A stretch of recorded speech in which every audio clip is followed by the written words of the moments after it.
Hello, everybody, and welcome to today's Ameyaw Meet. I have with me an amazing talent, Ghanaian, but based in South Africa. Stick and stay, and we get to know him better.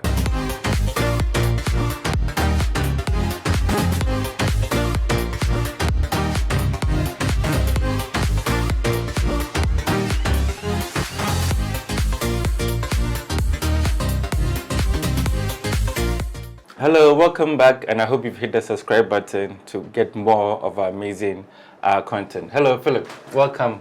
My brother, thank you. Great. So Thanks for having in me. the introduction, I didn't mention that you're based in South Africa. What brings you back home now? I lost my mom last year, and I just came to pay my tribute and also just hang around and visit family.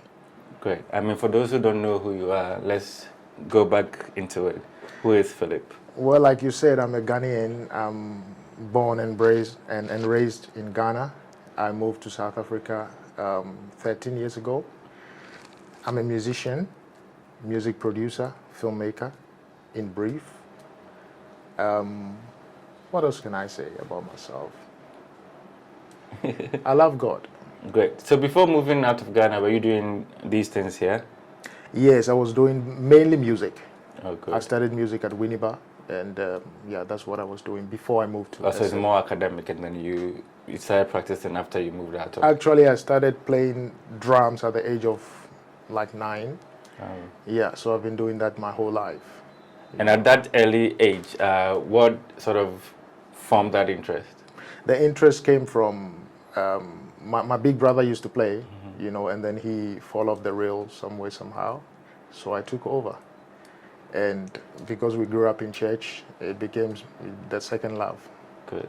I mean, at that age, finding your love for drumming and consistently doing it now over a period, and even out of Ghana. Yeah.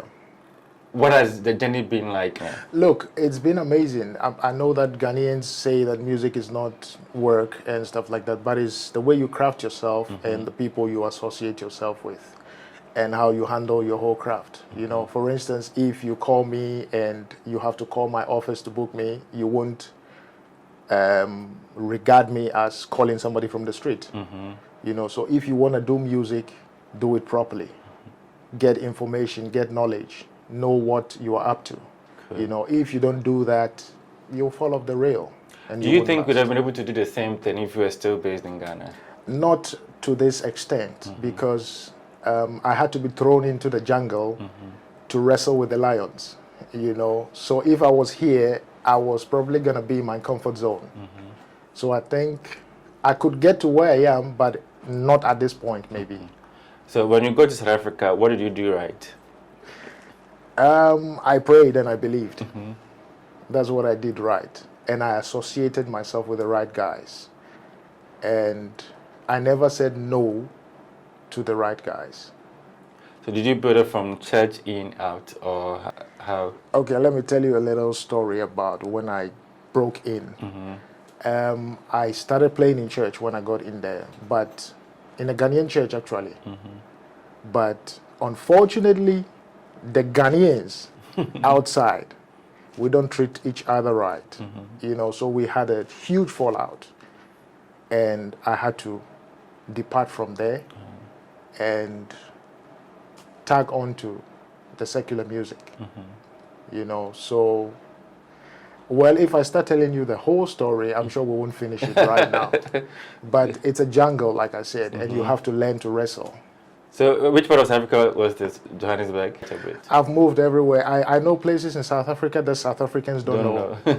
Yeah, I've been to places like Nkandla, Zuma's house, and places that when I mention South Africans don't know because of my talent. Good. Yeah. So what have been some of the highlights of this talent of yours? People you've performed for, and all of that. Well, I've had opportunity to work with so many names, like, okay, the current ones that are reigning, like Dr. Tumi Takindo, you know. Yeah, I have worked with so many names, so many big names. Good. And you're also part of an ensemble, a group called Drum People. That's it. I have my own band as well. Cool. I'm a music producer, like I said initially. So I have my own music, and I have my band that works with me. And that is the name of the band? Yes, that's my name. That's my stage name. Okay. So I'm the front of the band. Oh, cool. Yeah. And you've been quite productive. You have a Christmas album as well. Take us through that. How did that come about? How many other in terms of body of work, what do you have? The Christmas one is my third album, actually. The first one I didn't release it because it was not to my satisfaction. The second one I released it, which I called Living the Dream, because that's when I felt like this thing is happening, so I entitled it Living the Dream. And then the Christmas one came. The Christmas one, I wanted to do something that Africans can relate to. So the entire sound that I was going for was something more African. But in a Christmas style. Cool. Yeah, so that's what I was. Because I wanted to ask also, being a Ghanaian, finding yourself in South Africa, which is some sort of a cosmopolitan space where different Africans are there, how does that sort of inform the kind of music you do, the people you work with, and all of that? Honestly speaking, I don't want to box myself. I don't want to do music for Ghanaians or for South Africans. I want to do what I feel, so that other people can catch on to my heart. So I don't want to be boxed. Look, honestly, like 90% of my friends are not Ghanaians. Because I know why. And not because I hate them, not because I don't want anything to do with them, but because I want to keep my distance, and I want to, I want to cut certain things away. Yeah, and I think it's really helped me. Good. Yeah. And I mean, you also have a studio. Yeah. Where is this? It's in Pretoria. In Pretoria. Yeah, I have two studios in two Pretoria. studios. Yeah. So what kind of work do you do? Is it just music, or it cuts across in terms of sound production and everything else? And who are some of the people you've worked with? Well, so we have two studios in Pretoria. We have one in Montana, which is a live recording studio. You can have the entire band there recording live. And then we have one in Pretoria East, which is in my house. And then I have a TV studio as well. Okay. So it depends on what you want. Where we are looking at. If we are looking at TV, we have a weekly show that we do, that we bring in artists from all over to come and perform and being interviewed and things like that. Cool. And then we have the studio. Your online TV is called what? DNTV. DNTV. I mean, what is the makeup of it? What is it focused It's on? Drum People Network TV.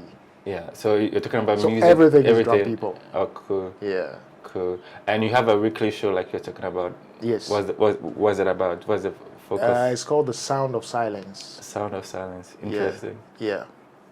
If you watch the show, you will see we bring in different artists. We talk about like what they do, their experience in the industry, and then also they share their music with the viewers. So this can be seen on YouTube? It's on YouTube as well. Okay. And then it's on demand on DSTV. Oh, cool. Yeah. Cool. So give them the YouTube handle so they can go check it out. It's Drum People Network TV. DNN, right? Drum DNTV. People. Drum People Network TV. That's the YouTube channel. Okay. All right. And then the online TV is dntvonline.com. Great. So, I mean, you are in Ghana. What opportunities are you looking for? I mean, you've been away for some time. Yes. What do you make of our music industry now? Before you're here, now that you're back, what's the difference? What's in it for you? I think the music industry is beautiful. It's serving the people of Ghana, But I think there's also a lot of contention around the musicians. There's a lot of competition around the musician, and there's, excuse me to say, not proper structure. That we all know. All the musicians, I mean, we know if we compare it to other countries, not proper structure, and that is one thing that we should be looking at, structuring properly for the. I want to know your contribution, what you want to take out of this music industry, because you've been out there, you've had great experiences, great stories, and we would want to have a bit of that here as well. Okay. What I want to take out, like, I have a couple of interviews lined out with, I don't know if I should mention names, but Steve Beatty and some of the guys, you know, that I've already spoken to and arranged interviews with them. So on that note, I will be putting them out there, you know, and their music, and also the people that follow my channel will be able to associate with them and also share their experiences on the channel. Fantastic. So before we wrap up, what should viewers expect from Phil? Well, they can expect good things. I feel good, so they should expect good things. Yeah. You heard it here. And make sure you subscribe to their channel and follow him on social media. I'm sure you are across social media as well. Yeah. As Drum People Network Drum TV People. So everywhere. it's Drum People Network everywhere. And then Facebook, you can get me as Philip Sowah. Philip Sowah. All right. So it's a wrap. Catch you same time next time. Bye-bye.